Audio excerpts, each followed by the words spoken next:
Alright, here we go. First time streaming for Halloween, or a Halloween special. Today we're gonna take a look at Dagon, which is a free-to-play, I think immersive kind of game. Hey Glenn, spooky time indeed. I don't really know anything about the game except that it's about Eldritch Horror and it's based on the story Dagon written by H.P. Lovecraft. And also it is playable or can be finished in like half an hour according to the trailer. So yeah. That's why I'll after this is finished, I'll play Alien Isolation for the remainder of the stream. So yeah, Glenn, can you tell me if the music or the sound is too loud, or can you hear my voice well enough over the game sound?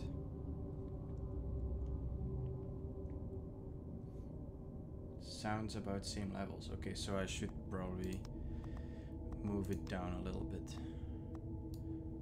Voiceovers. Is this better? Can you hear me clearly, more clearly?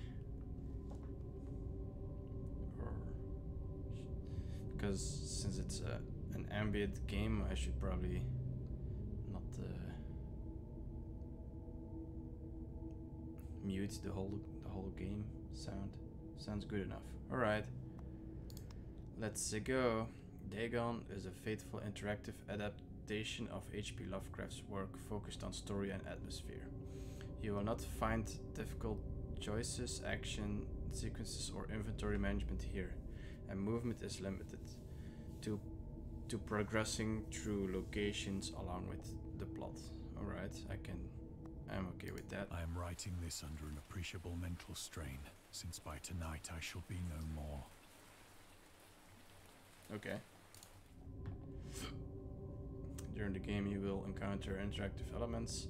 Some of them will allow you to continue your journey, others reveal interesting facts about the original short story, its historical background and the author. Some of the trivia is hidden. In order to find these secrets, focus your eyes and look for the elder sign. Okay, an elder sign is a branch of a tree apparently. So you can also access all the found facts later. They will be available in the main menu. Okay, good to know. So I have to right click something. Aha! I have an achievement. Nice. Lovecraft's letters. I guess there will be a lot of reading in this playthrough. As to letters, my case is peculiar. I write such things exactly as easily and as rapidly as I would utter the same topics in conversation. Indeed, epistolary expression is with me, largely replacing conversation, as my condition of nervous prostration becomes more and more acute. I cannot bear to talk much now, and am becoming as silent as the spectator himself. My loquacity extends itself on paper. Alright. I have no idea what loquacity means, but yeah. Let's carry on. Throughout his life, Lovecraft penned around 100,000 letters to his friends and fans, out of which about 10% survived to this day. Oh. Wow. But his tendency to endless correspondence was a relatively late growth. In youth, I scarcely did any letter writing. Thanking anybody for a present was so much of an ordeal that I would rather have written a 250-line pastoral or a 20-page treatise on the rings of Saturn. Okay. Lovecraft would often skip meals to afford postage. Collections of his correspondence have been published in various books, and selected letters can be found online. Okay. He was a weird one. Oh. Penniless, and at the end of my supply of the drug which alone makes life endurable, I can bear the torture no longer, and shall cast myself from this garret window into the squalid street below. Okay. Is he gonna jump or something? And there's his bed. Okay. Apparently it's this game, or I guess experience, is also VR supported, so you can play this with a VR headset. Do not think from my slavery to morphine that I am a weakling or a degenerate. When you have read these hastily scrawled pages, you may guess, though never fully realize, why it is that I must have forgetfulness or death.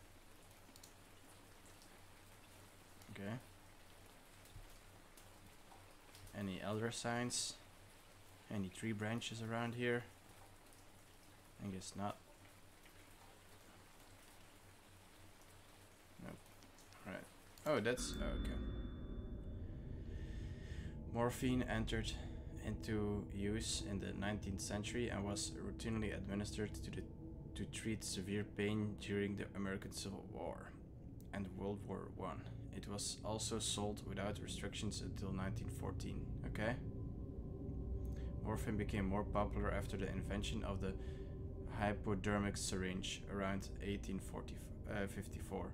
Friedrich Sertuner, who first isolated the substance, originally named it morphium after Morpheus, the Greek god associated with dreams. At the time when Dagon was published, morphine abuse, known as soldier's disease, already posed a big problem in the United States. Alright, so this is also a history lesson. I guess we're gonna learn something. I know, right? Ew. It was in one of the most open and least frequented parts of the broad Pacific that the packet of which I was supercargo fell a victim to the German sea raider. Okay, we're on a boat.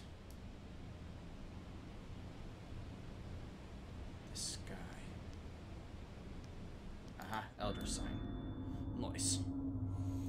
Dagon was written around a month after the United States entered World War I.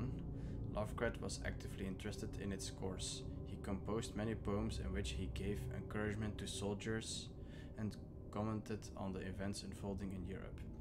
He tried to enlist in the army, which he mentions in one of the letters to Reinhard Kleiner. Okay. Some time ago, impressed by my entire uselessness in the world, I resolved to attempt enlisting despite my almost invalid condition.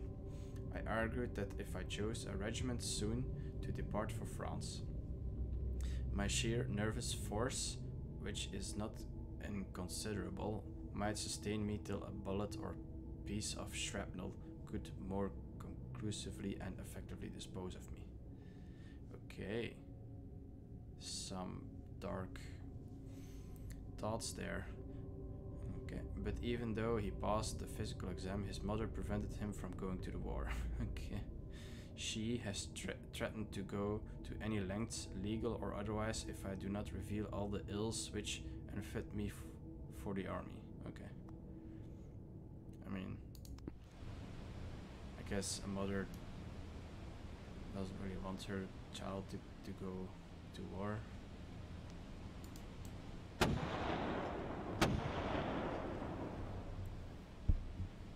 The Great War was then at its very beginning, and the ocean forces of the Hun had not completely sunk to their later degradation. Huh. That's fun. The Iron Cross. So that our vessel was made a legitimate prize, whilst we of her crew were treated with all the fairness and consideration due us as naval prisoners. Okay, is that good or bad?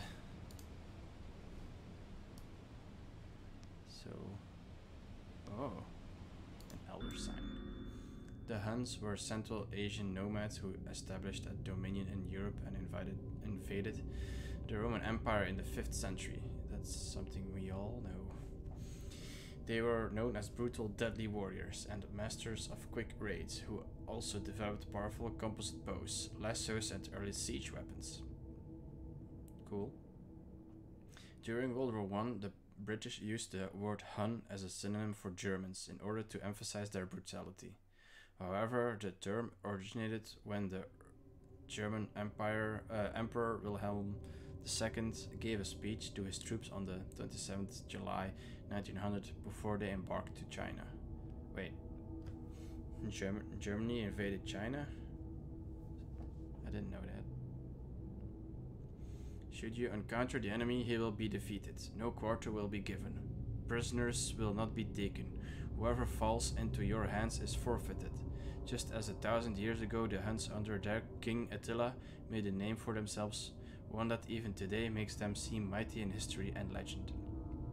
May the name German be affirmed by you in such a way in China that no Chinese will ever again dare to look cross-eyed at a German. Okay. The refusal to take prisoners was a clear breach of the laws and the customs of war adopted during the First Hague Convention of 1899. Germany invades everyone. Clearly, but that's something I've never heard before. I don't think they were successful. So liberal, indeed, was the discipline of our captors that 5 days after we were taken, I managed to... Ah, oops, I clicked. So I managed to escape alone in a small boat with water and provisions for a good length of time. Huh. For being like mentally not very well, to say this guy is pretty brave. Or wait, it's not about Lovecraft, right? It's about the character in Lovecraft. In Dagon, I guess. Is there an elder sign? Send me a sign. I guess not. Nope.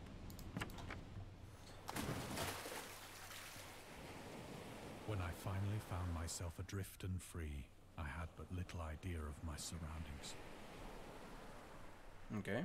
Never a competent navigator, I could only guess vaguely by the sun and stars that I was somewhat south of the equator. Ooh. Is that the moon? It's pretty bright. Never competent. Okay. Of the longitude, I knew nothing, and no island or coastline was in sight. This is some real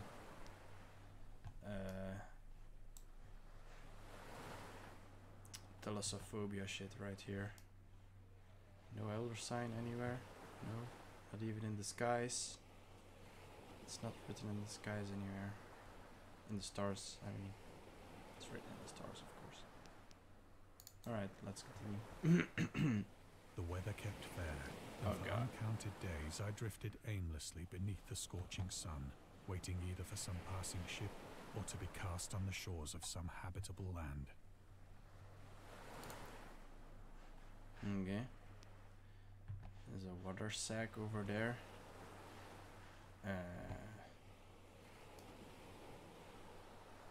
Aha! An elder sign. Nice. I knew it. The Return to Short Stories. Dagon was written in July 1917 and first published in 1919 in The Vagrant, an amateur magazine focused on the supernatural.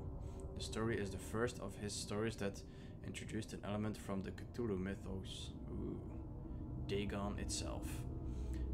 A pagan cult worshipping Dagon later appears in the Shadow over Innsmouth, one of Lovecraft's most popular works. 1917 is also the year when he wrote The Tomb, a story about Gervas Dudley, a daydreamer who discovers a mysterious mausoleum in the woods by his house and becomes obsessed with it.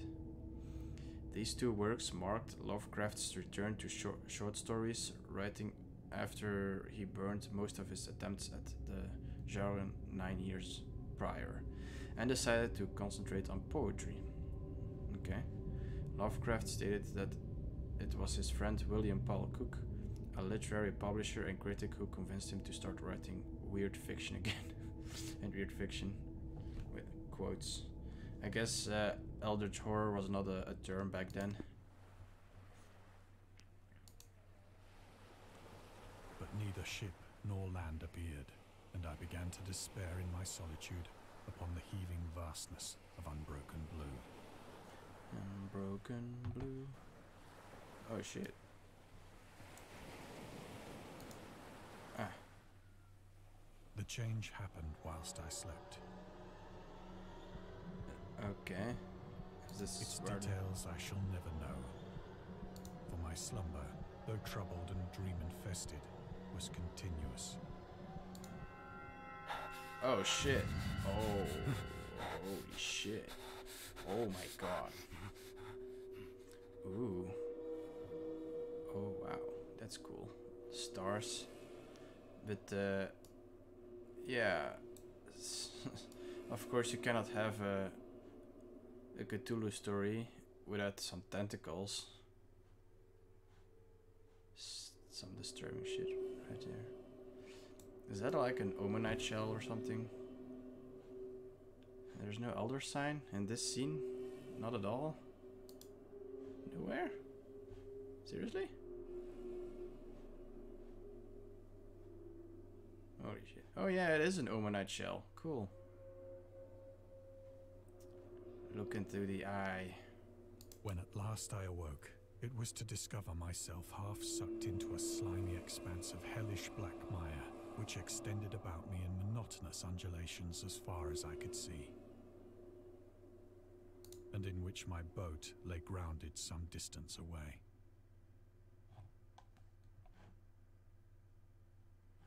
I feel like this is an island or something, and that's the water that reflects the sky. But it kind of looks like he's laying in the galaxy or something. That's pretty cool.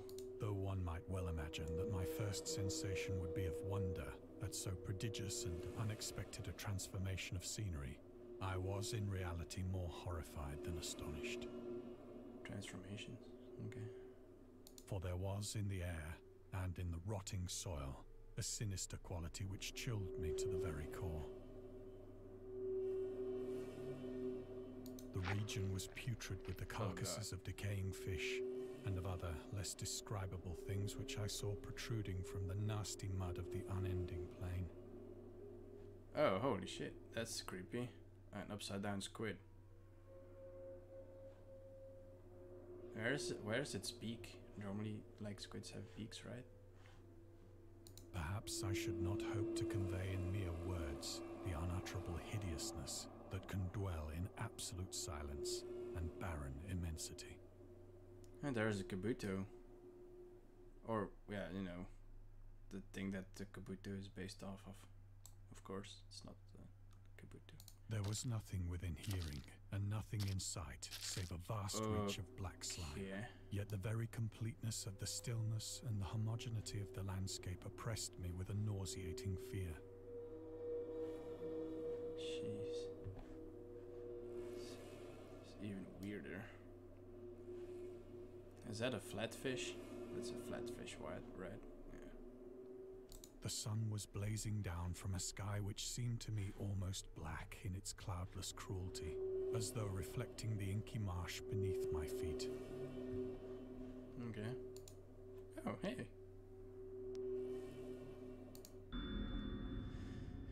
The origins of Dagon.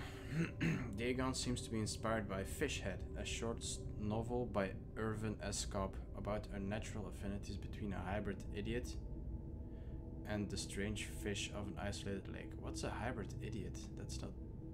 What? What is a hybrid idiot? Supernatural horror in literature. Okay.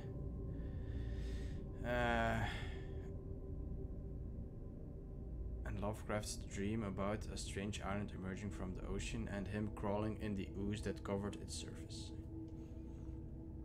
I dreamed that whole hideous crawl, and can yet feel the ooze sucking me down. Lovecraft's interest in the topic stemmed from his aversion to fish and sea smells, in his own words.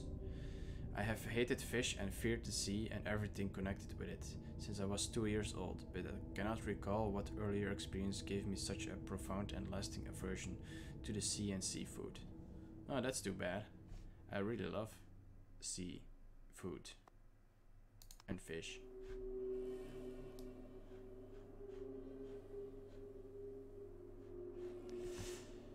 Alright, let's continue.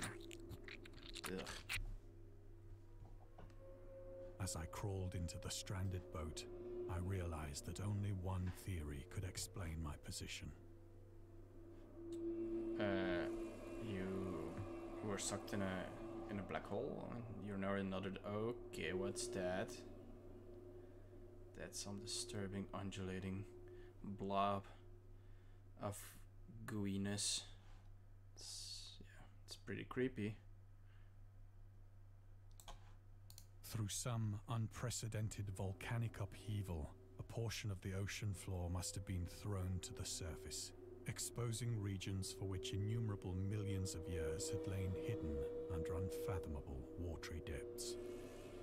Sounds reasonable. So great was the extent of the new land which had risen beneath me that I could not detect the faintest noise of the surging ocean, straining my ears as I might. Nor were there any seafowl to prey upon the dead things. Yeah, you know it. Oh hi, that's a big branch. The volcanic eruptions sometimes result in the creation of islands. Most of them are transient and erode after some time, but some prove permanent. The floating pumice, porous rock created when superheated pressurized rock is ejected from a volcano, can move across long distances and transport barnacles and macroalgae that cling to it. In 2001, rafts of pumice created during the eruption of a volcano near Tonga, Polynesia, eventually reached Australia. Interesting.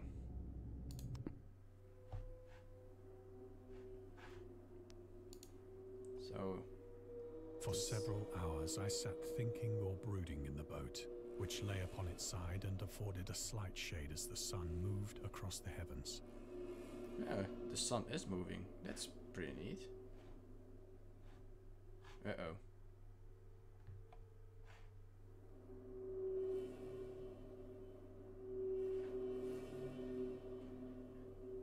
But sure, there could be volcanic, activity, but that doesn't explain the prehistoric creatures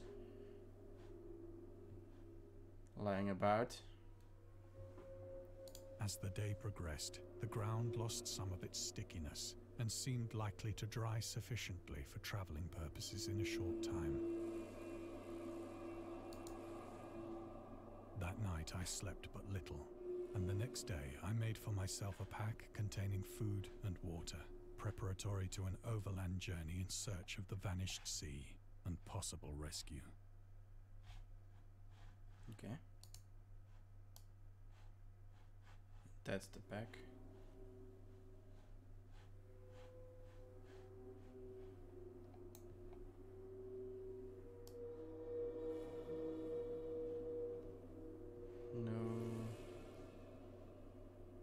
No elder sign anywhere? No. I guess not.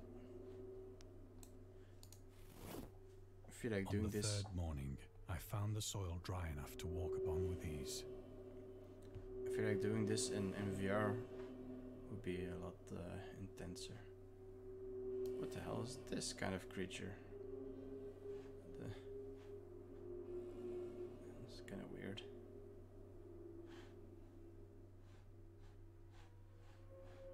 Okay. The odor of the fish was maddening, but but I was too much concerned with graver things to mind so slight an evil, and set out boldly for an unknown goal.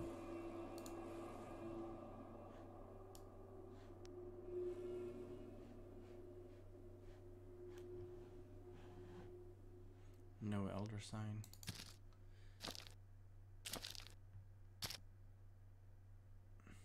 All day I forged steadily westward, guided by a faraway hummock which rose higher than any other elevation on the rolling desert. That's not a creature that exists. Holy shit.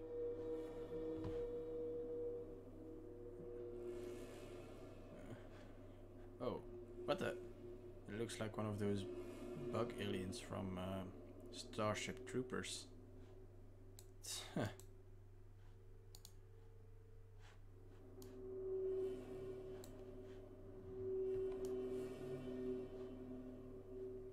No elder sign? No? Anywhere? I feel like this could be a good part for an elder sign. I guess not. Oh hi, that's a whale. It's a humpback whale. Yuck. Ugh. Okay. Some more bug aliens.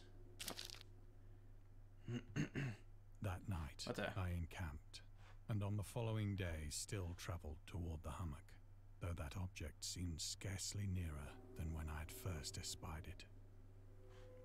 These are worms. Giant ass worms. I mean, I guess they can be a source of food. And we have an elder sign, the horse of the ocean.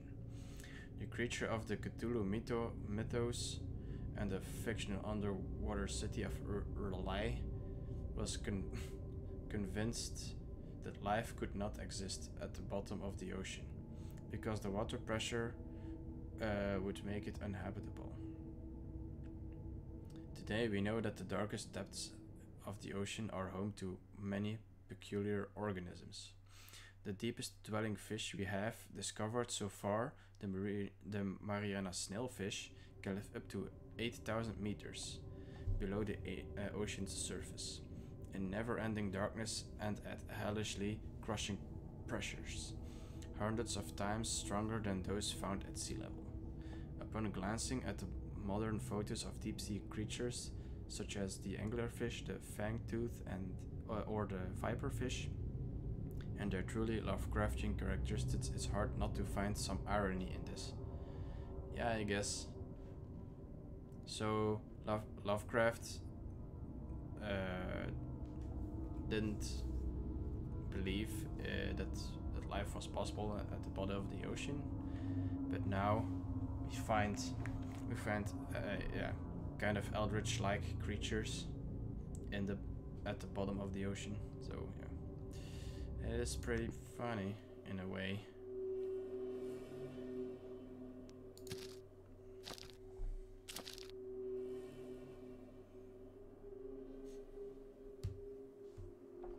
By the fourth evening, I attained the base of the mound, which turned out to be much higher than it had appeared from a distance.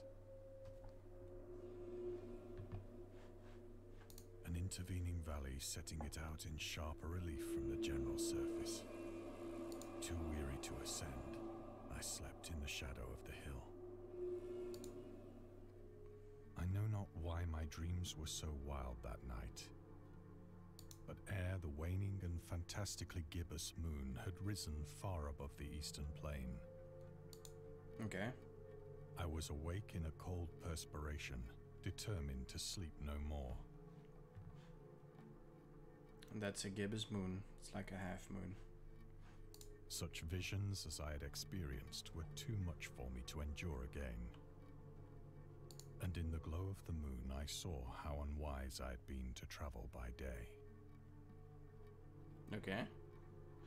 Why is that? I don't see anything.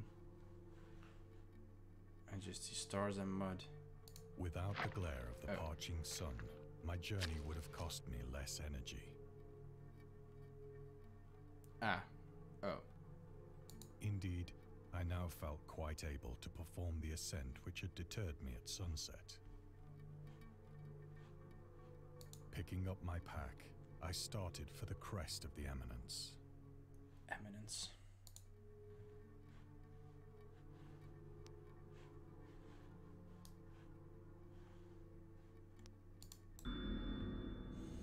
The loner. Contrary to popular opinion, Lovecraft was not an ever-frowning, eccentric, grumpy loner. Okay. He considered himself to be a person who appreciated humor. Moreover, he would often meet with friends in his apartment or at various cafes in Brooklyn and Manhattan. At times, his social life was so intensive, his work would suffer for months. Ah, okay. Cool. I always heard that that Lovecraft was like a shut-in, but appears that isn't true. I learned something today. There was a point when he finally decided he needed to put an end to daily meetings and loitering in New York cafeterias, and resorted to hiding at home and reading with the main room lights turned off, pretending he wasn't there whenever a friend knocked on his door. He also had another method of deterring his guests, which involved greeting them in a bathrobe, with an unmade bed visible in the background and piles of papers scattered across the floor. Oh. Well, he became a self-appointed shut-in, I guess.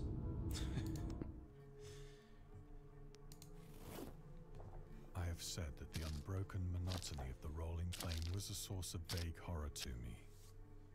But I think my horror was greater when I gained the summit of the mound and looked down the other side into an immeasurable pit or canyon, whose black recesses the moon had not yet soared high enough to illumine. I felt myself on the edge of the world. Ooh, okay. Peering over the rim into a fathomless chaos of eternal night.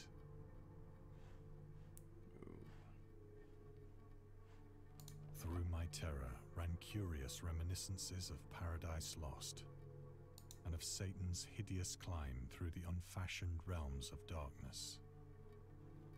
As the moon climbed higher in the sky, I began to see that the slopes of the valley were not quite so perpendicular as I had imagined.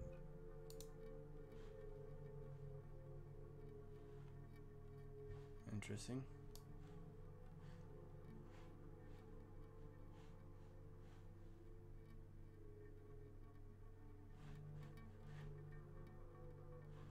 Alright, let's continue. There's no other sign Ledges here. and outcroppings of rock afforded fairly easy footholds for a descent.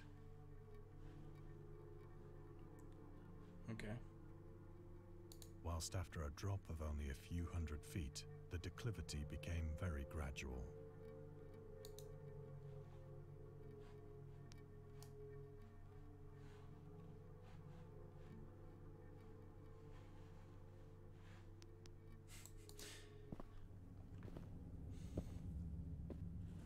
I feel like... Urged on by an impulse which I cannot definitely analyze, I scrambled with difficulty down the rocks and stood on the gentler slope beneath.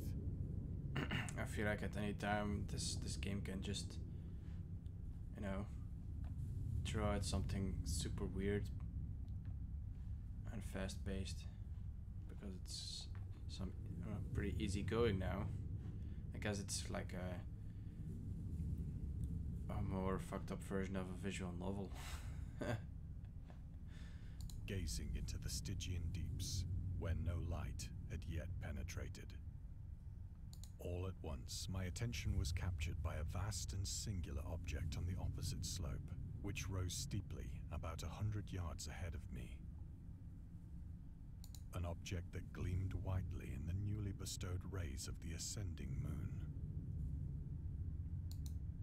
It's the obelisk of 2001 Space Odyssey.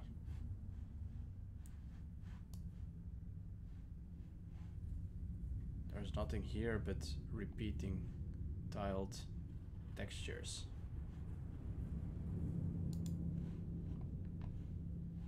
Huh. Okay.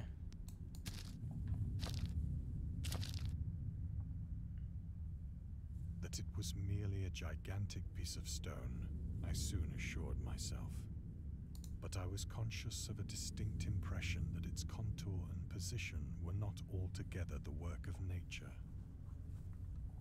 A closer scrutiny filled me with sensations I cannot express.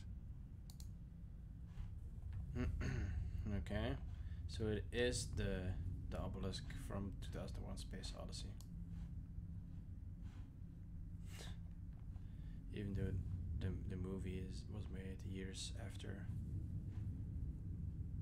the story of Dagon was For written. despite its enormous magnitude and its position in an abyss which had yawned at the bottom of the sea since the world was young, I perceived beyond a doubt that the strange object was a well-shaped monolith, whose massive bulk had known the workmanship and perhaps the worship of living and thinking creatures. Oh yeah, monolith. That was the right word. Dazed and frightened, yet not without a certain thrill of the scientist's or archaeologist's delight, I examined my surroundings more closely. You examined your surroundings more closely? Does that mean there is an elder sign? Elder sign somewhere? Nope. Okay. No, it's The moon, now near the zenith, shone weirdly and vividly above the towering steeps that hemmed in the chasm. okay. Those are some freaky markings. Whales. What's that? Whales with a human inside of them? And then some mermaid-like creatures going up to the surface, and three skulls, and then some other sea creatures and stuff. Okay. This is creepy, but cool. And revealed the fact that a far-flung body of water flowed at the bottom, winding out of sight in both directions, and almost lapping my feet as I stood on the slope. Across the chasm, the wavelets washed the base of the Cyclopean monolith. Cyclopean monolith. It doesn't have one eye. On whose surface I could now trace both inscriptions and crude sculptures.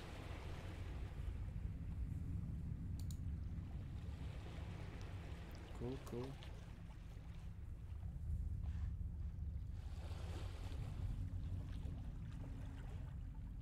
Cool, cool, cool, cool, cool. Oh. The writing was in a system of hieroglyphics unknown to me, and unlike anything I'd ever seen in books. Well, that's definitely Cthulhu in the middle there. And what's that? There's a cube. And some other stuff. Mostly sea creatures. Consisting for the most part of conventionalized aquatic symbols such as fishes, eels, octopi, crustaceans, mollusks, whales, and the like. Several characters obviously represented marine things which are unknown to the modern world. Like the middle here, that's probably the head of Cthulhu. But whose decomposing forms I had observed on the ocean-risen plain. Oh, you mean the fossils? It was the pictorial carving, however, that did most to hold me spellbound.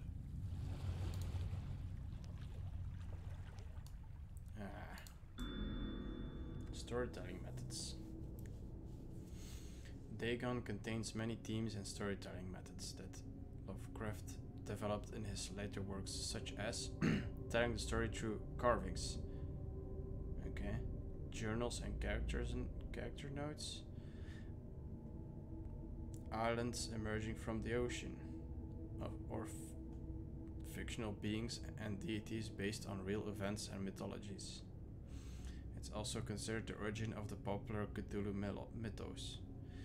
Some of Lovecraft's other stories also conclude in a manner similar to Dagon, but let's skip the detail in order to not spoil the ending. Well, that's very kind of you.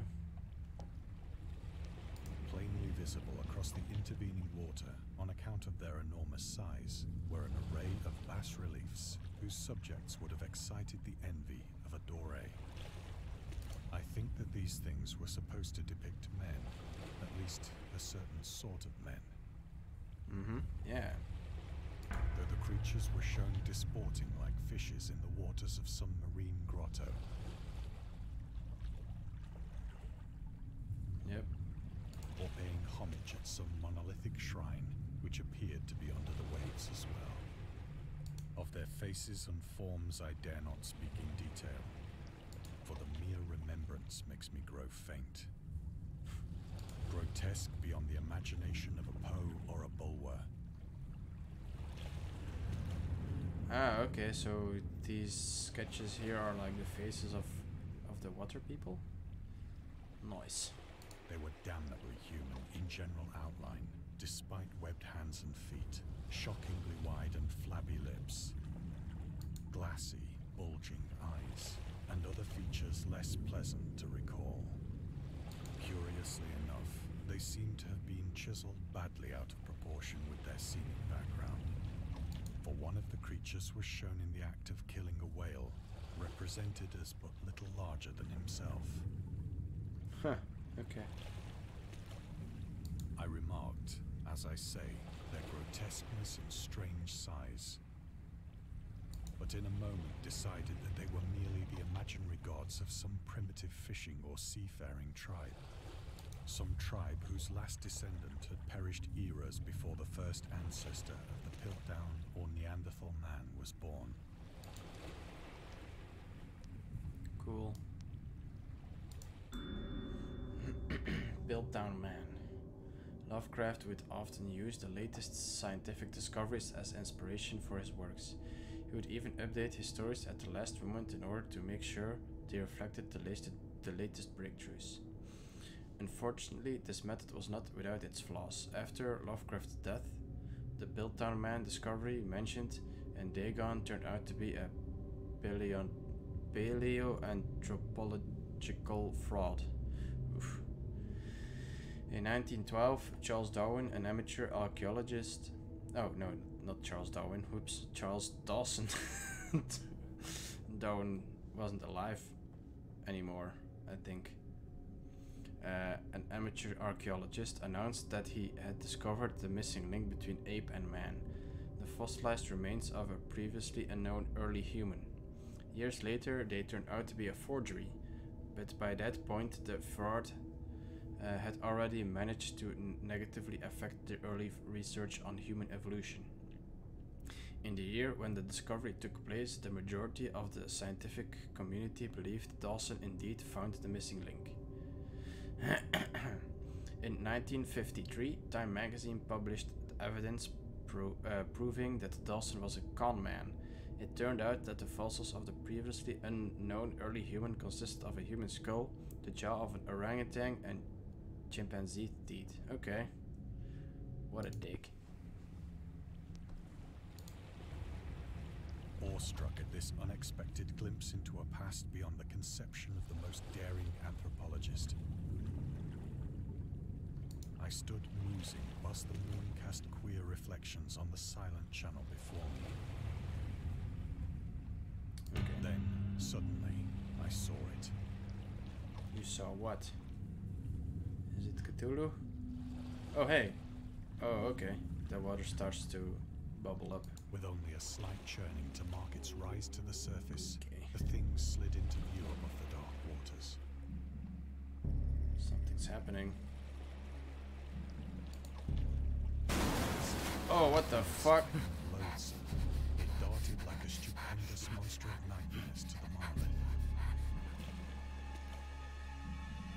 It's big as fuck. Holy shit. About which it flung its gigantic scaly arms, while it bowed its hideous head and gave vent to certain measured sounds. Okay. I think I went mad. frantic ascent of the slope and cliff, and of my delirious journey back to the stranded boat, I remember little. Alright. So this is where the madness comes in. Any other signs I should look out for? I guess not. Nope.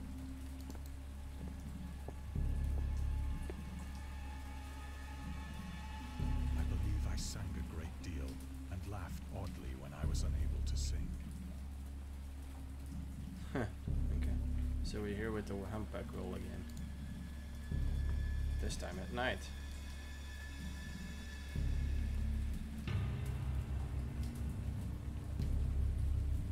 Very unsettling music.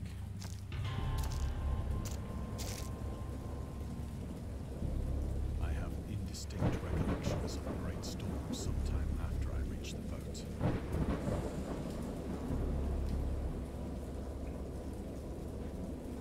Cool. At any rate, I know that I heard pearls of thunder and other tones which nature utters only in her wildest moods.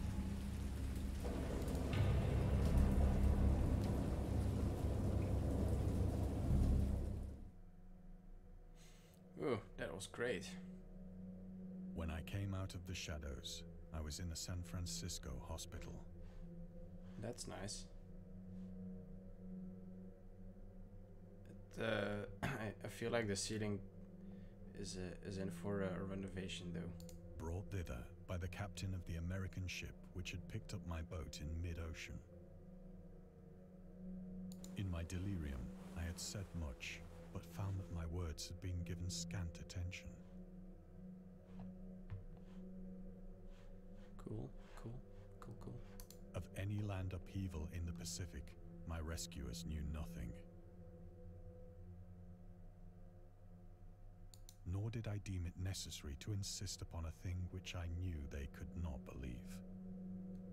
It's true. Smart. Nobody's gonna believe you. Aha. The atheist.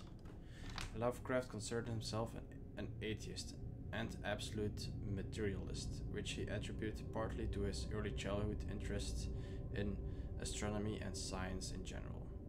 What's an absolute materialist? Is that someone who absolutely wants stuff? Or I should really look this up, but yeah. I have a stream to stream, so I'm not gonna look it up. Maybe later, I guess. An absolute materialist. No idea what that ideology is, but yeah. Alright, in his own words, I am indeed an absolute materialist, so far as actual belief goes, with not a shred of credence in any form of supernaturalism. Religion, spiritualism, transcendentalism, metemphysiosis, metempsychosis, oh Jesus, or immortality. Okay. Oh, okay, so an absolute materialist doesn't believe in any form of supernaturalism. Well, there we go.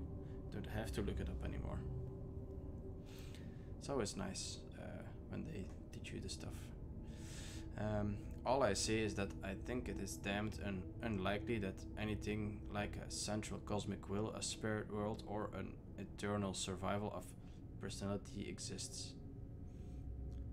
They are the most preposterous and unjustified of all the guesses which can be made about the universe, and I am not enough of a hair splitter to pretend that I don't regard them as errant and negligible moonshine. In theory, I am an agnostic, but pending the appearance of radical evidence, I must be classed, practically and provisionally, as an atheist. Okay, you do you, Mr. Lovecraft. Nice. Every horror game needs a Door Once Creek. I sought out a celebrated ethnologist. An ethnologist. Okay. And amused him with peculiar questions regarding the ancient Philistine legend of Dagon, the fish god. Dagon. Cool. Ooh. Yes. Dagon, or Dagon, was the main deity of the Philistines, worshipped throughout the Middle East as the ancient god of fertility and crops. In Hebrew, the word Dagon was a common noun for grain. The rulers of Akkad, Mesopotamia, chose him as the patron saint of their war conquests. He also appeared as the judge of the dead in an Assyrian poem and an underworld prison warder in one of the Babylonian texts. He is often mistakenly taken for a fish god due to his wrong interpretation of his name, as in Hebrew the word dag means fish. Okay. Dag. Dag? Dag? I mean, that word means something else in Dutch, but sir, yeah. In H.P. Lovecraft's works, Dagon is an underwater deity. An underrated deity? Nope. Underwater deity ruling over the deep ones. A humanoid race with fish traits that resides in the oceans. He is worshipped by a secret cult called the Esoteric Order of Dagon. Yeah, that's something I did know about Dagon, that he was based off of an Assyrian god, but apparently has more history behind it. That's cool.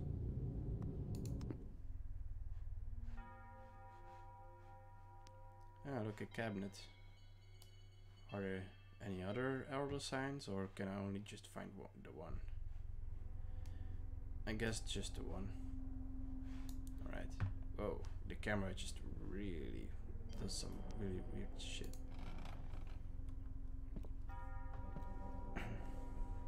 But soon perceiving that he was hopelessly conventional, I did not press my inquiries. Oh, look at that, the Necronomicon. That's cool.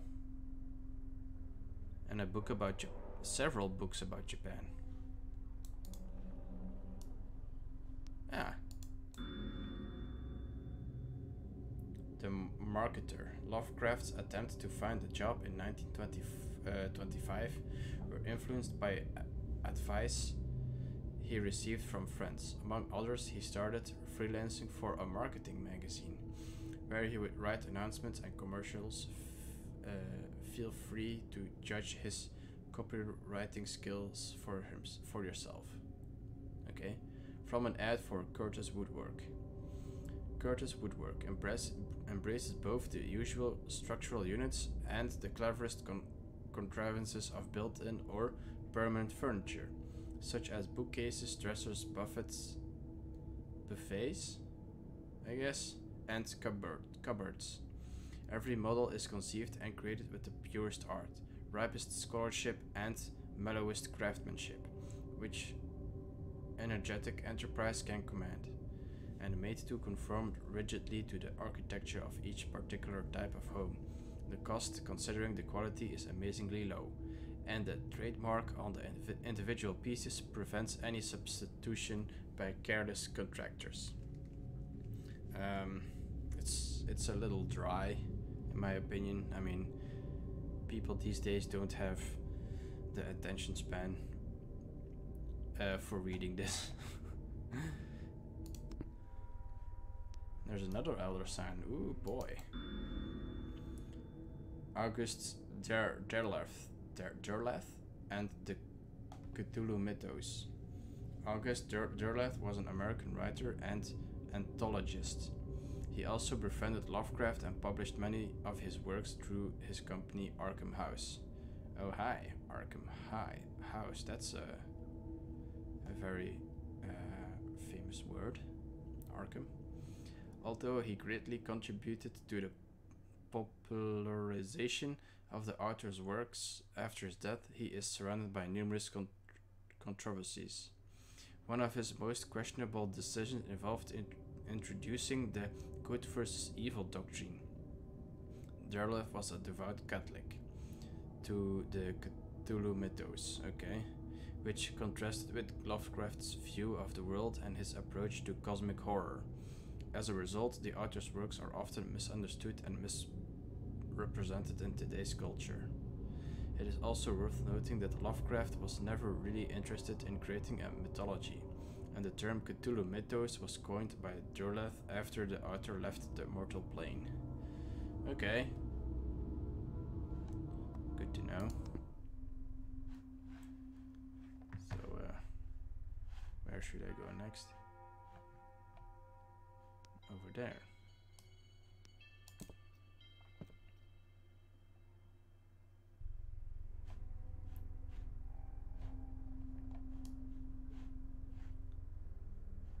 Elder signs? Aha. Oh, that one was really well hidden. These days, the word scientist is a widely accepted term, but at the time Dagon was published, it was a subject to a wide debate. After the author used it in the story, critics pointed out that man of science was a more appropriate term to employ. He admitted in the defense of Dagon that if Dagon were to be reprinted, he would indeed use the phrase they suggested.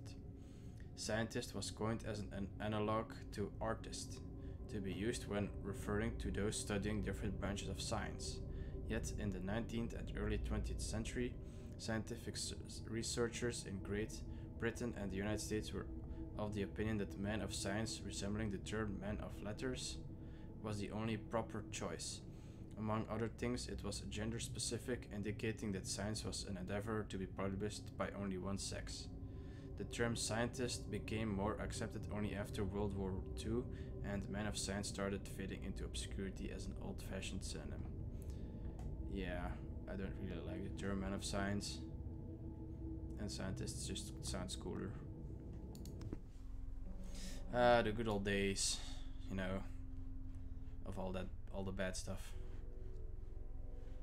All the bad stuff. Which unfortunately is still around today, but luckily in a less yeah, I'm not going there.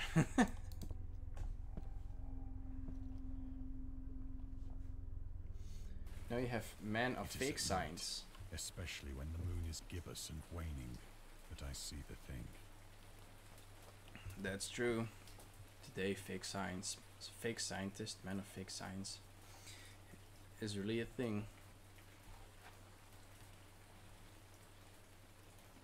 I tried morphine. Uh-oh, he tried morphine. But the drug has given only transient surcease, and has drawn me into its clutches as a hopeless slave. So now, I am to end it all, having written a full account for the information or the contemptuous amusement of my fellow men.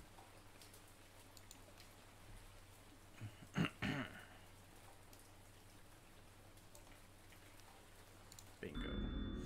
Lovecraft on tobacco and alcohol.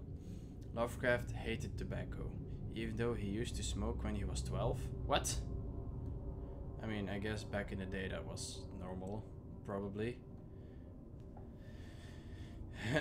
In order to look and feel like an adult, in his correspondence with friend Reinhard Kleiner, he claims that he quit as soon as he started wearing long pants.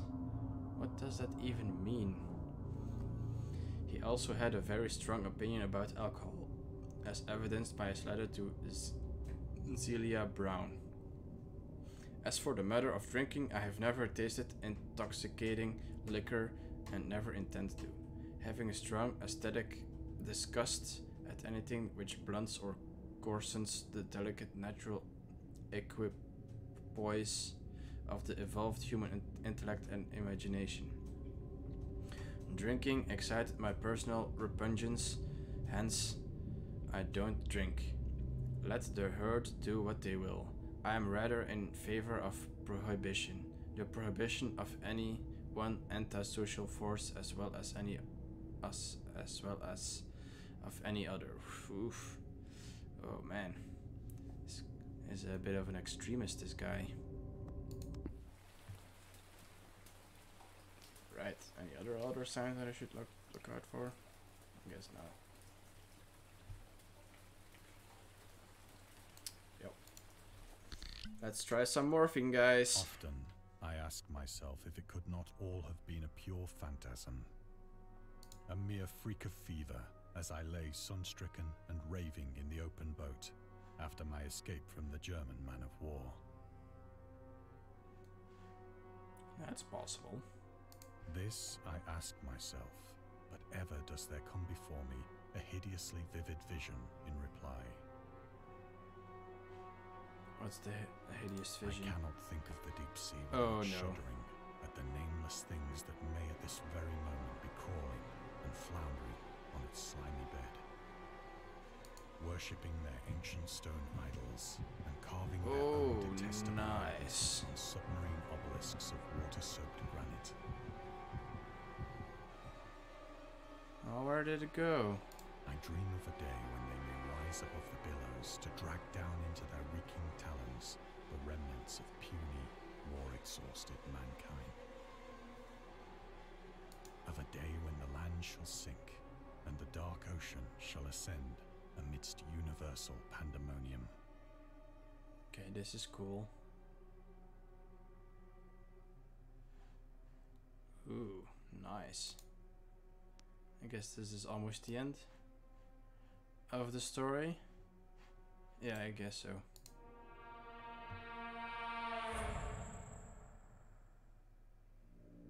Oh. The end is near. Ah. Yep. Okay. Now this is getting to the real stuff. I hear a noise at the door, as of some immense slippery body lumbering against it.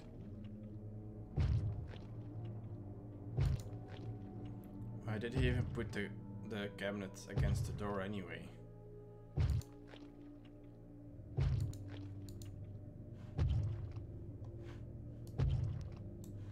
Okay, I feel like there should be another sign around. No?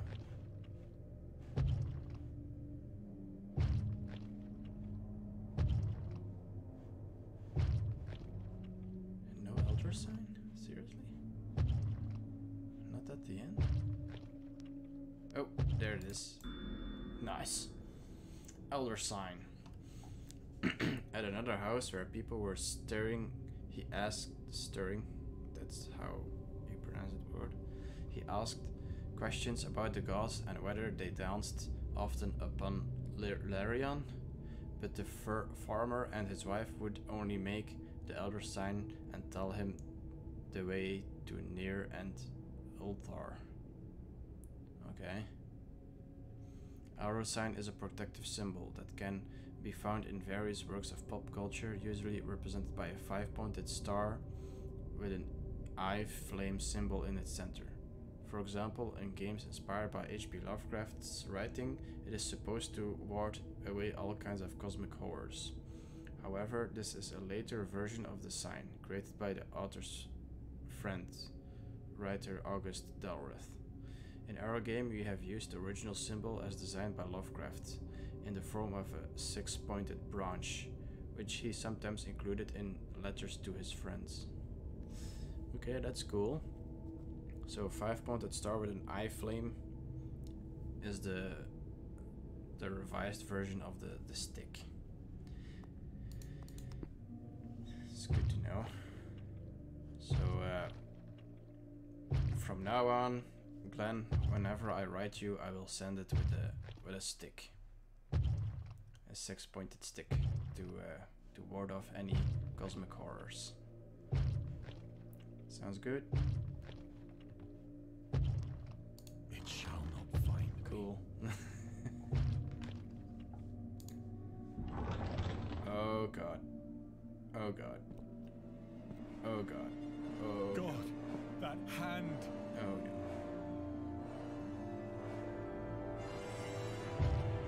The window! The window! To the window. To the walls. Okay, is there an elder sign?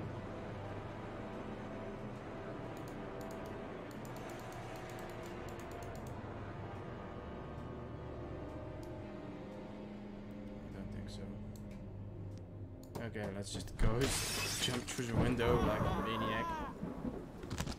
And he dead. Yep, that was it. We hope you enjoyed immersing yourself in our little pool of cosmic horror. We would appreciate it if you take a look, if you took a moment to rate Dagon and check out the other games and DLCs. So there are DLCs, okay,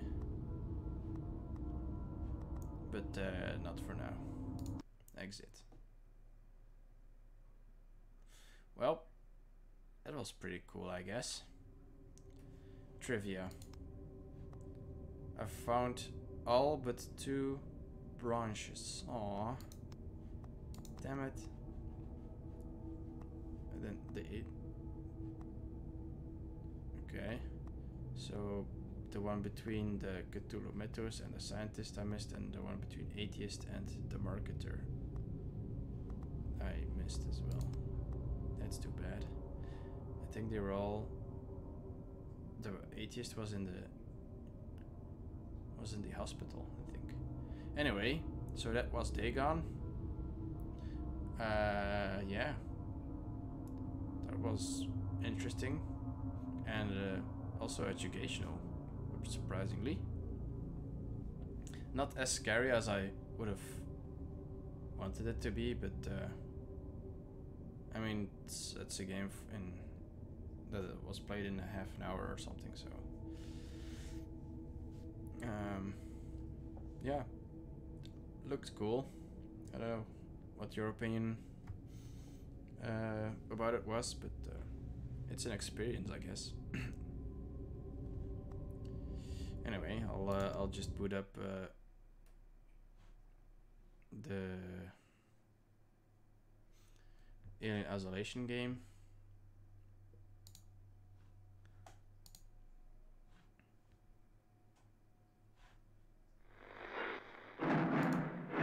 Okay, I did not. Okay, stop.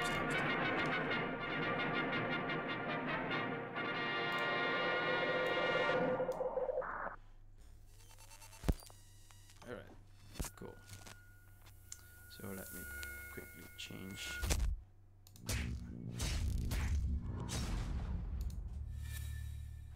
Alien Isolation. There we go.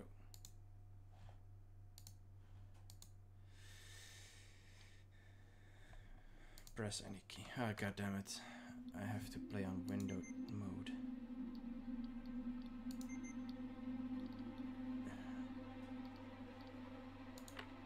Window at full screen. Yeah.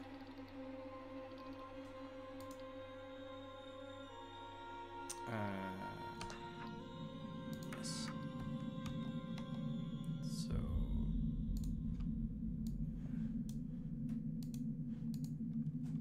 and then audio probably way down.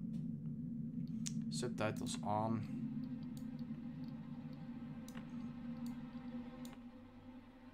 Right. So this is an actual horror game that I've already played before. I think it's also one of my favorite Alien games that I've ever played. So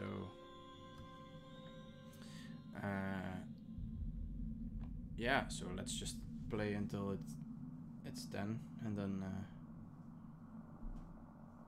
I will end the stream like usual. But let's enjoy the spooky game.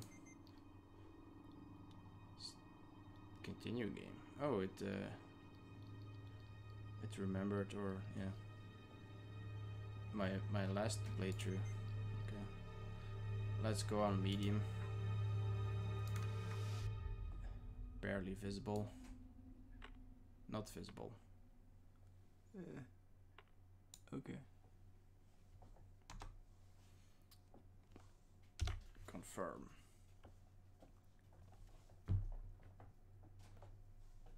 Hiding is only a temporary solution. Yeah, that's that I know.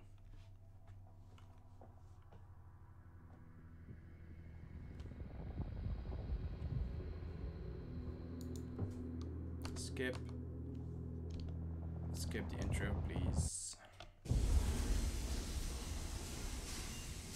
Is it too loud? Ripley? I feel like it's too loud still. I'm Samuels. I work for the company. You fucking android. It's about your mother. We think we may have found her, Amanda.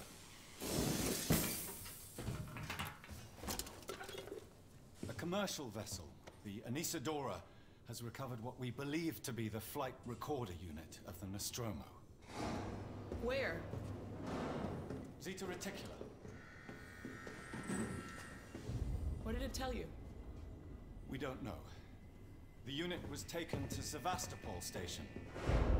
It's proprietorial material, so the company wants it to be collected as soon as possible.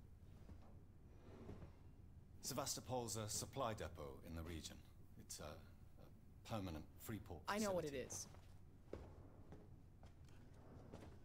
Transit's arranged. There's a courier ship called the Torrens heading out that way in 2 days. We're going to travel out. We? Me and another exec. And you, if you're willing.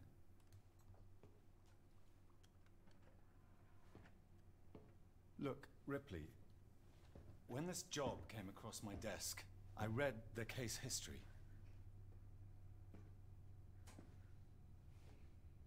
I know why you're working in the region where she went missing.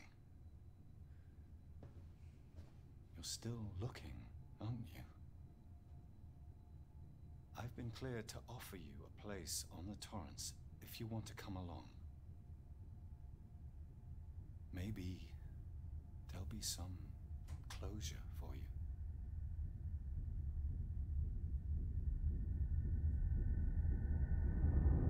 Or not. Dun dun dun.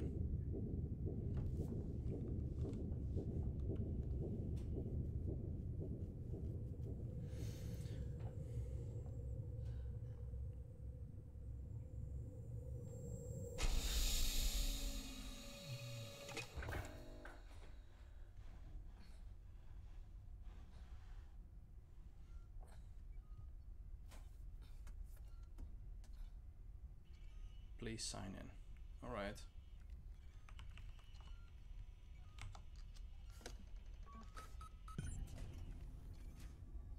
Explore the Torrens. Let's have a go, shall we? Ah yes, these guys.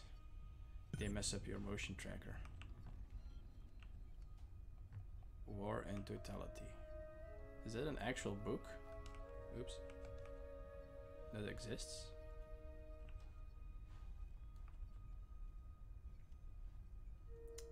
Search. They're not gonna need this. I'm just gonna take it all.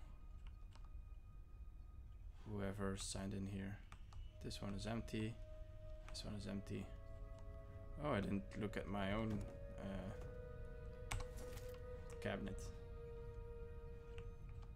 So yeah. Alright, let's head off. Ooh. More loot.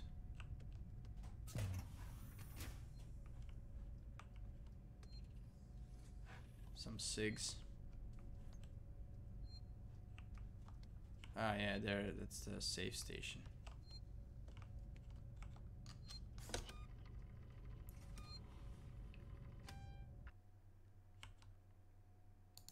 I guess.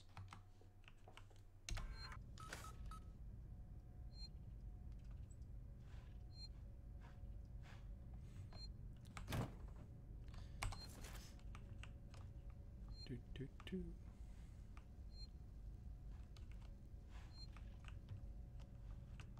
Oh, more cabinets.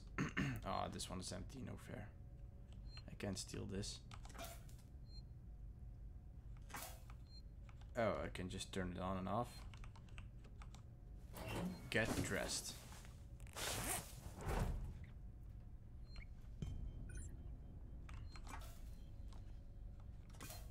Yeah. Watatsumi, Waylon, and Yutani. That's that's the company that we're all familiar with. Right?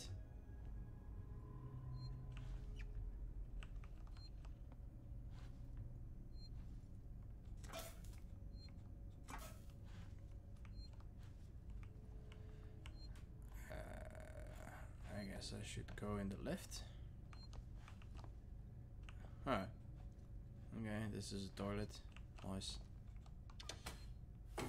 Oh, okay, this is a shower, it's not a lift. Whoops. Alright. Oh, this isn't terminal. Let's see what's on here. Personal. Just missed you. That's too bad. For letting you on the lookout for a navigational officer, I have a friend that's just lost his ship and he's looking for work. I can vouch for him. He's got good papers. Same old story, the mega core undercut him, picked up all his clients. Contracts are getting harder to come by for the smaller companies, and I'm thinking of getting out myself while I still have something to sell. Sounds like you're doing okay though. Dropped by the docks and heard you just shipped out.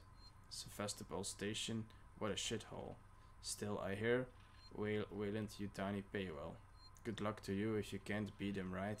Let's catch up when you get back. Blaine. What a nice guy. Oops. Back.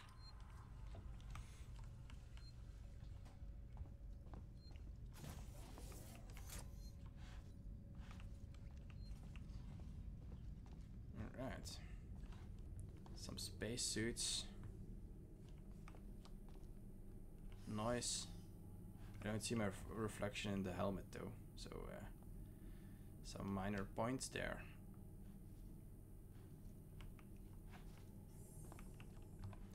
Where should I go? I guess this is the airlock. Caution. Or it says it's an elevator of some kind. Alright, let's just go here. Aha, the medic bay. Somebody's in there. Let's go talk to him. Ah, Ripley. Samuels, did you wake up early? Well, I don't really need as much sleep as the rest of you. I was just inspecting the Torrens facilities. A well-maintained ship. I realize it's a very similar model to... The Nostromo. Yes, M-class. A later pattern, but close in spec. I've worked engineering jobs on ships like this. Of course. Is Taylor up yet? She's not a seasoned traveler. Hypersleep may have been punishing for her. Haven't seen her. I'll go check on her.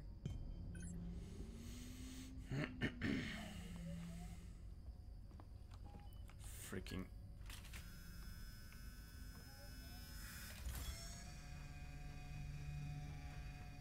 Oh. Okay. We're just gonna make a scan of nothing.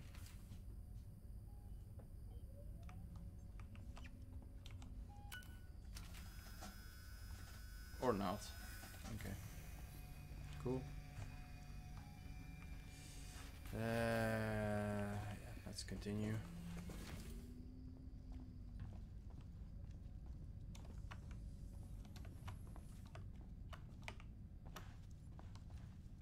Some stuff over here? Nope. No loot to be found. Can I go up the ladder? I guess not. Nope. Alright.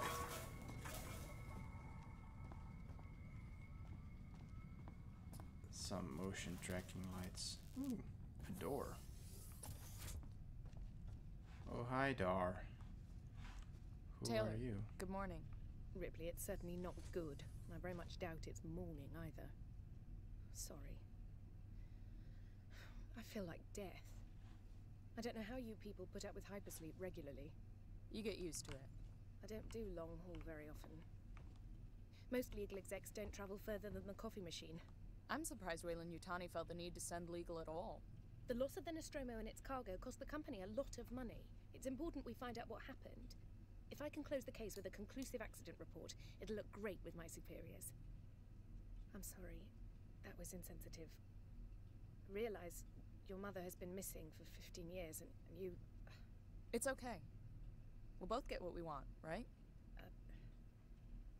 Have you seen Samuels? He's probably been up for hours. Yep, that he is, because he's an android. All personnel to the bridge. Approaching Sebastopol Station. Looks like we're up. Oh, going to the bridge. Another terminal. Taylor. Nostromo incident. Hey Taylor, I got your case request. It may take me a while to dig out the files, and incident happened before my time at the company, so I'm a bit fuzzy on the details. In 2020, okay, that's a long time from now, but actually it's almost 100 years from now. Interesting. The Weyland-Yutani cargo vessel, the USCSS Nostromo, went missing. No trace was found of its cargo or crew, apart from a new science officer. The rest of the crew had worked together before, even 7 in all. Dallas, Ash, Kane, Ripley, Lambert.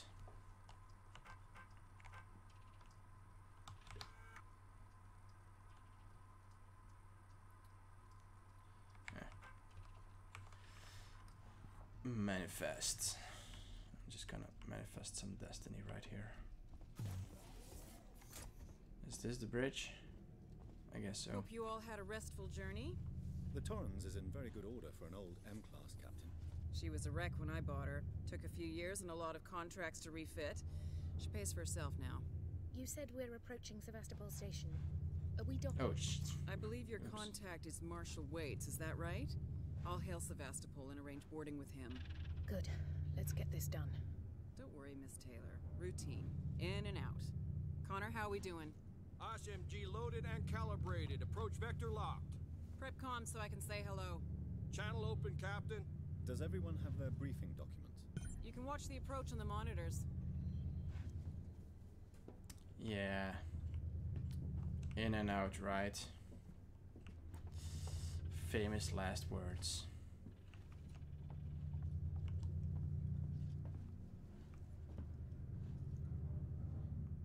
Is that Mars? Or is it Jupiter?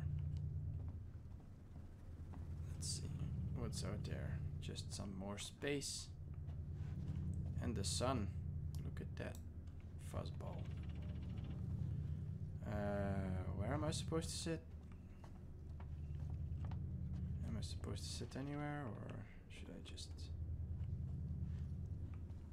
I am kind of fuzzy in the details.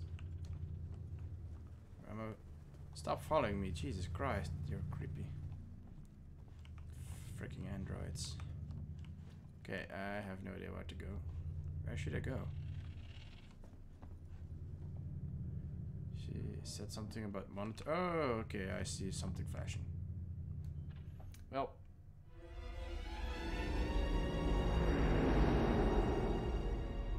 Noise. Can we see it? Switch to monitors. Sebastopol Station. Is that damage? Looks like damage. Punch up 74, tight angle. Looks like the dry dock bay is screwed. I can't bring the Torrens into that.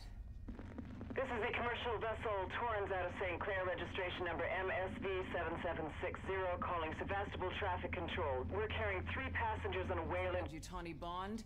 You're holding the Nostromo flight recorder unit. We request immediate permission to transfer the passengers portside over. This Waits, Colonial Marshal, Sebastopol Station. Serious situation. Hello, Marshal? Marshal, this is the Torrens. Say again?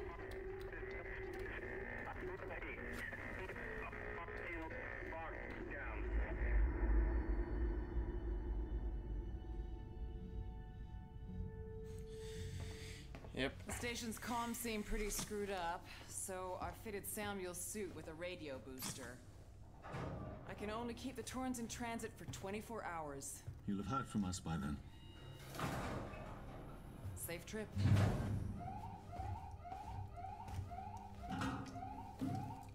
Stand by. My contract doesn't cover bloody spacewalks. It's the only option. Oh, shut it's up, perfectly safe if you do what I tell you. Nothing's gonna happen. Everything's fine. Jeez. Depressurizing. Oh, fuck. Hating this. Just shadow me, Taylor.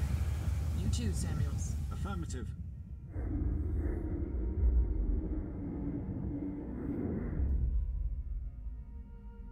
I think it's Jupiter, the planet in the background. What the fuck happened here? My God, Ripley. You're doing good, Taylor. Yep, it all seems fine. Just keep moving.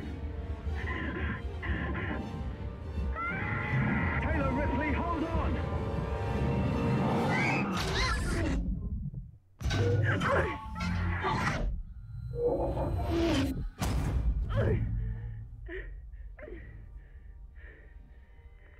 Samuels!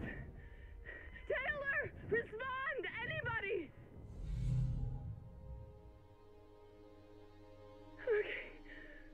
Okay. See? Everything is fine.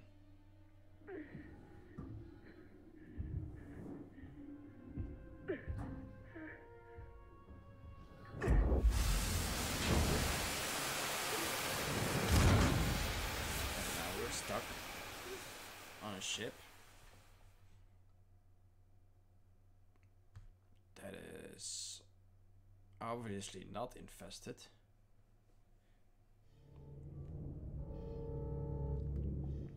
Right?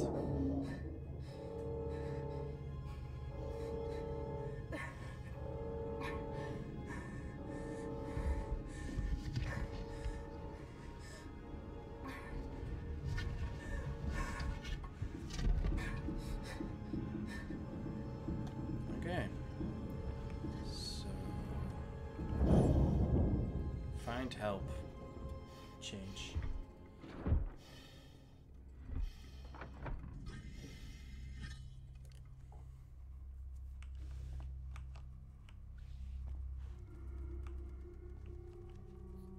Okay. So I came from here, or yeah, I came from here, so I should go there. Yep.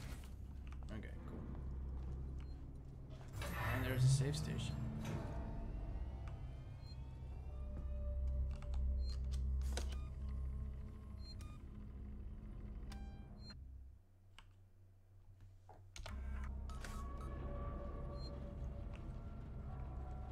Blasting cap. That's for crafting and stuff. I forgot how to bring that menu up again, but it's probably gonna be explained later on. Alright, cool. Nothing more fun than some claustrophobic rooms and stuff. Oh.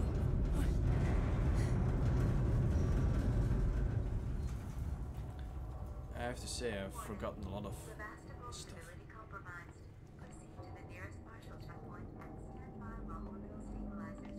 Primary, what? Did it just make a circle? Ah, oh, god damn it.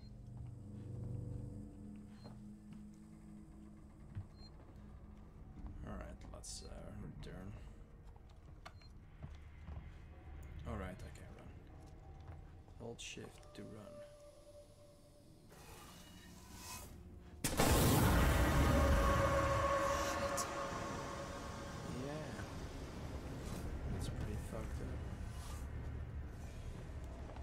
Something useful here? No, so I should go into defense. Defense, always a fun walk in a park.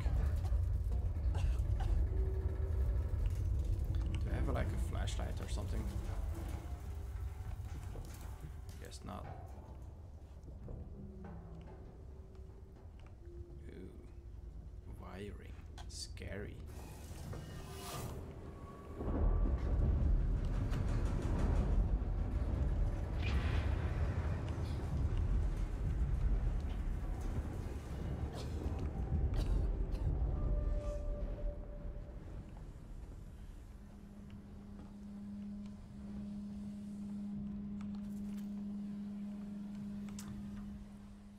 terminal.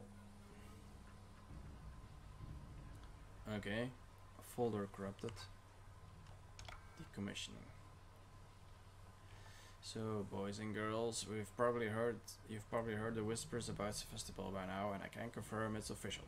Sevastopol is being decommissioned. I'll go over with each of you what this means in regards to your contracts and next placement. But for now, we still have jobs to do. The suits want this done with a skeleton crew, which means we'll only be getting a few outside contractors to help. But it does mean overtime. I recommend taking what you can while it's available. I should point out that the decommission does not mean lucky dip. Everything here has to be accounted for, and I will personally escort anyone found helping themselves to equipment to Marshal Waits. Chief. So yeah, this ship is probably going to be ripped to shreds. Anyway. Alright. Oh shit! Okay, that scared me. I did not see that one coming.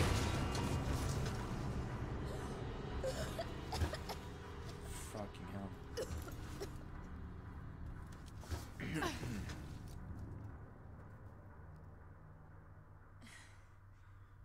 God damn.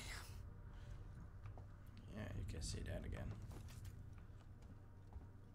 This'll help. A. Oh. Ah, yeah.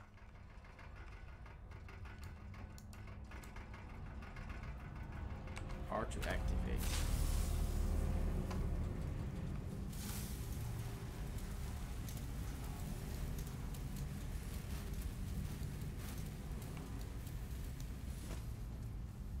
Oh.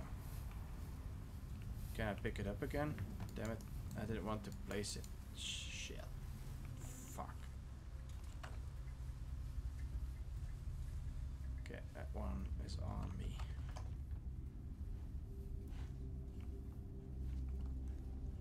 Some writing on the wall. Someone new. You always know Working Joe. Fucking androids.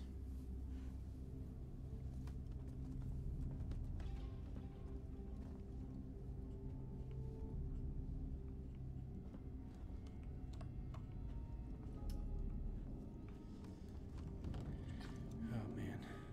It's so eerily quiet.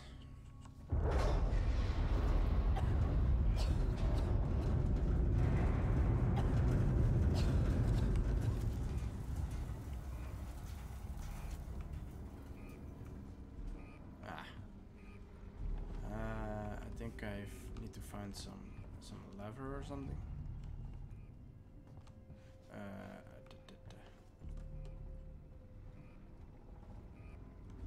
This is blocking the way, so where should I go? Where should I go next?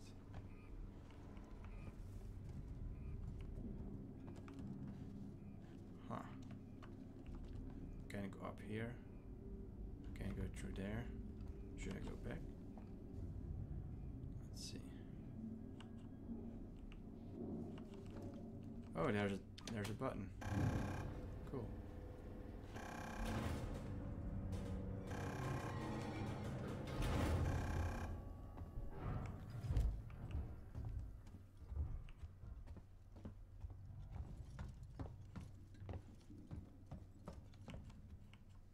Oh, there is a ramp over here as well. Okay, that's an oversight I had, or it was just lowered by pressing the button. It's also a possibility.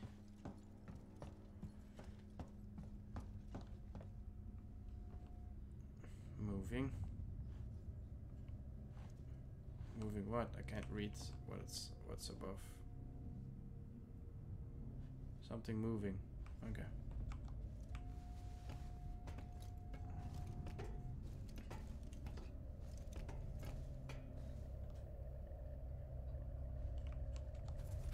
Some scrap, always useful. Turn you off with your annoying static. This is some sensor. doors. Hello? Anyone here? Yay. So much fun. Password required. Passcode. This is no restore power. Of course. I cannot interact with this. Okay. Also restore power, I guess. Yep.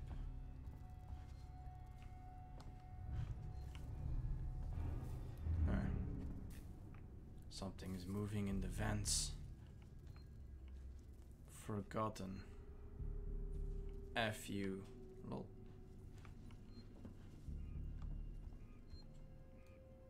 So many writings, even up there. How did they get there? Writing. What? Trust no one. Keep out. Such welcoming messages here. Update map. Ah, now I can't read the text anymore. No. Tomorrow. No. Together. Something. Tomorrow together or something? No, whatever.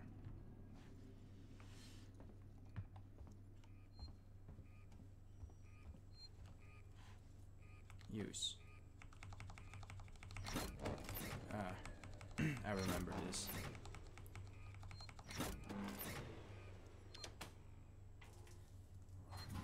It's the generator.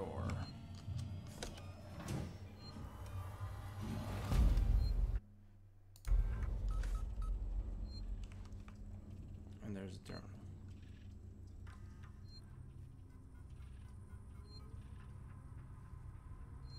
Aha, 0340. That's the passcode, I think.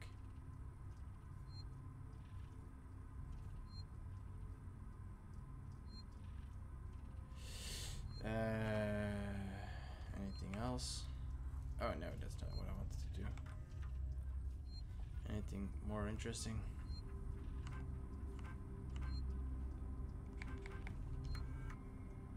Oh, that's another decommission message. Audio. I'll play that later. Restore power to departures. Okay. No.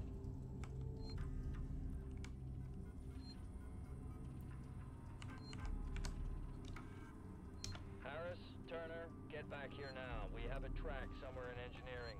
Lock the terminal down, kill the power, and don't forget your reports. Make them thorough. We're gonna need our paperwork to be bulletproof when this shit's over. Waits out.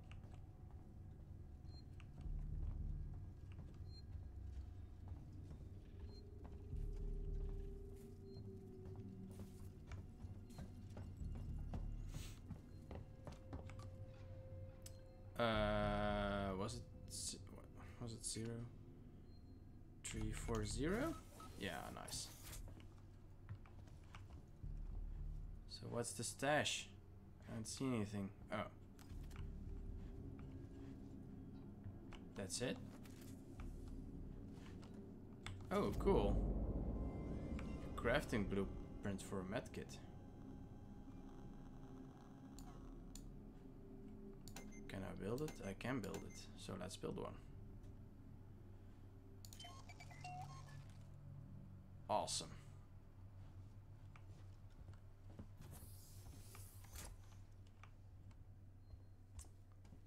I have restored power, so I cannot go into these rooms yet. So strange.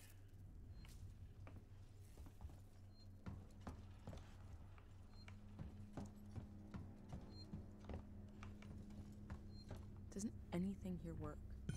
I know, right? Found a way to restore the power to the shutter. I just did, didn't I? I just did the... What?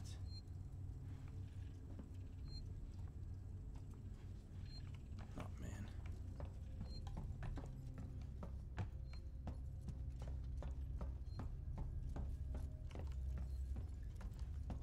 Oh, I already have to backtrack. And this isn't the Metroidvania.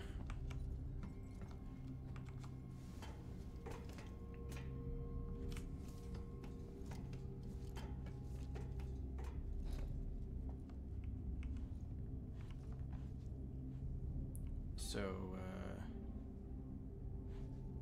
oh hey, I think the blockage is unblocked. Or no, wait, that was a little bit further on. Yeah, it's the blockage is still here. All right, so that was not useful.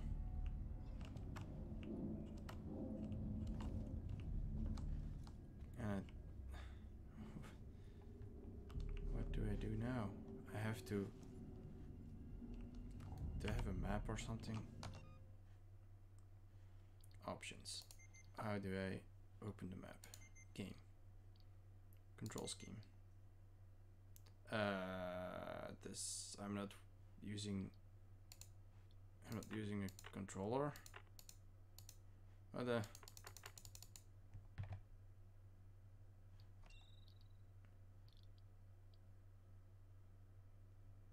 Input mapping. Ah.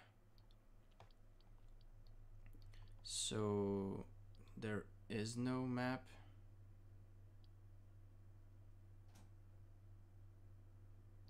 Nope. Oh wait. No.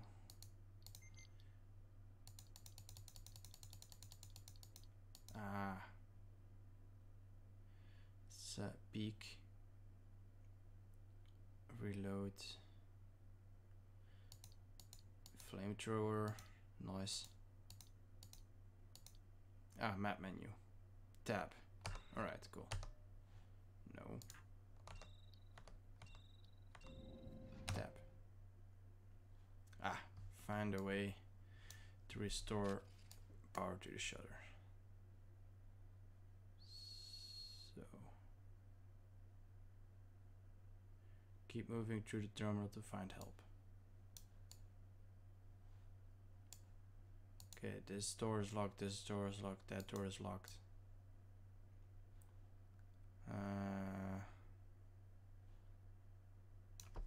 Okay, let's go back, see what we can find, I guess.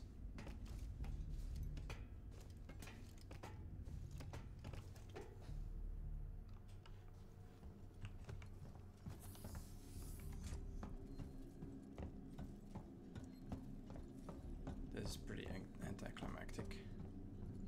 So I have to restore power to this door. Is it like with the battery or something? Did I miss something?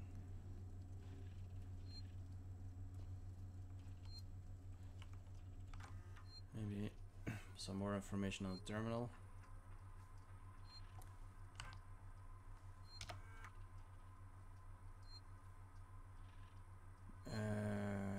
Something. Maybe I should have listened better.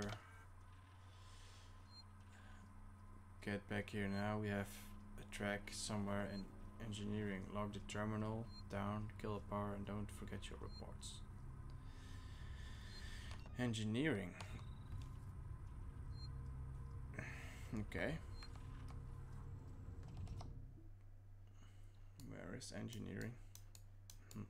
Nowhere on the map.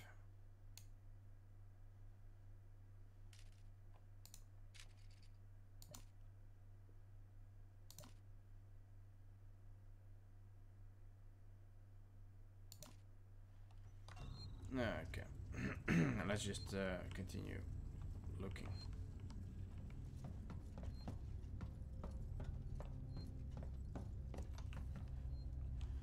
Maybe there's like a generator or something that I missed.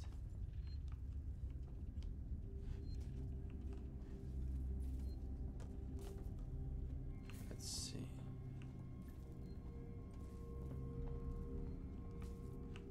Nope. There's no generator around here. Huh. Okay. This is embarrassing. I have no idea what to do. I'm not even an hour in the game. There's something that I need to press here. Guess not. No. Oh boy.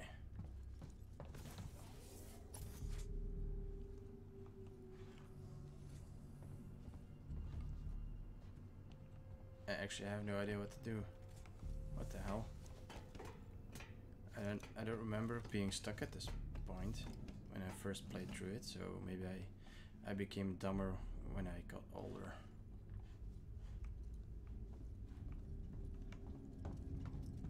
Okay, let's just go here. Nope. Nothing here.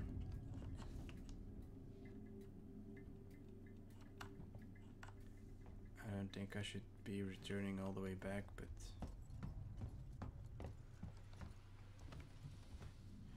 yeah, no, I can't go back because I fell down. That's right. Yeah. So something has to be done here.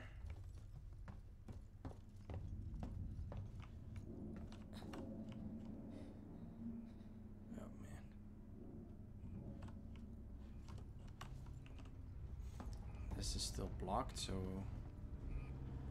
it's obviously not the way I should go.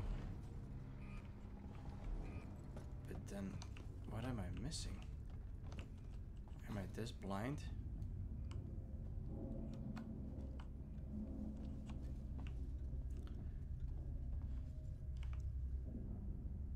Everyone is responsible for safety. Lol.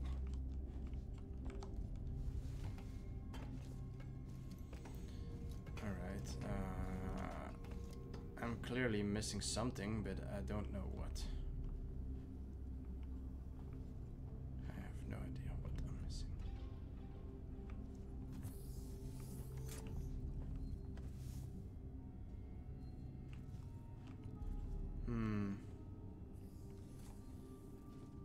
Do I have a flashlight? How do I bring it up again?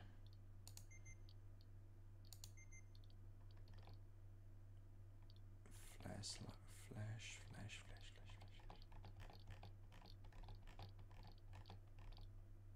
F.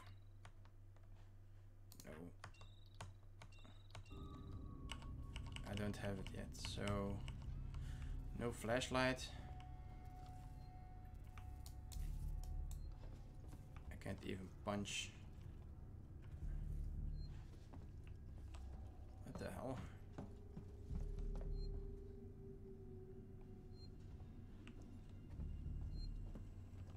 Okay, let's just save.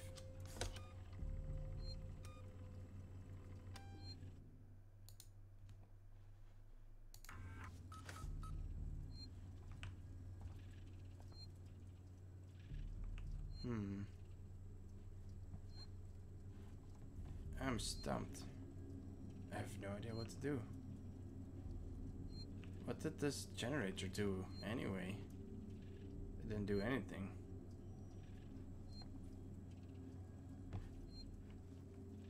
Is this a bug?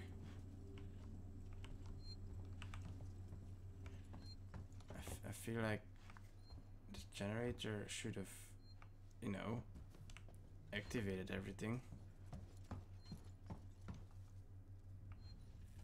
Did I bug out the game or something? It's so weird.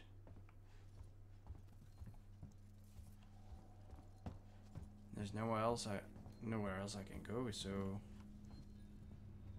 should have been the generator, right?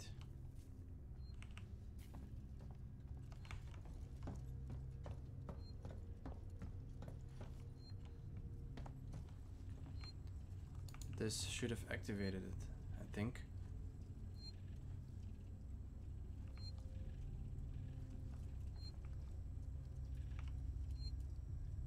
Huh, I cannot save anymore here. Interesting. Yeah, okay. I think I'm gonna end the stream here because I have no idea what's going on, where to go, and also I'm nearing my end point anyway. I don't think I will find the solution in the last 10 minutes of the stream. I'm fairly certain I did everything I should be supposed to be doing. up until this point, but yeah. Yeah.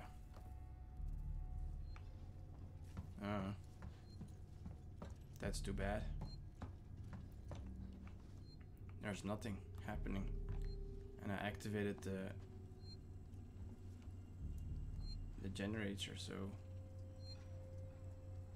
is there like an extra button that I have to press or something? I don't see anything. Now I can save the game again, so there's no extra button. Nope. Okay, yeah, I'm just gonna leave it here, I guess. For anyone still watching, thanks for the Halloween special. Hang out with me on the Halloween special, I guess. For anyone that has watched and still wants to see everything, I guess I'll be uploading this again on YouTube, but didn't hear any screams though. Yeah, I think I bugged out the game or something, so I couldn't progress. Also, not that many scary stuff happens at the beginning of this game, so no screams. Sorry. I'll try to play a more scarier game next Halloween. But yeah, I'll put it on YouTube. Maybe look up why that didn't work. Also, I'm not gonna continue playing the game. It's a Halloween special, so I'm gonna do something or play something else next week, if that's okay. Yeah, so I'll see you next week. Until then, see you later.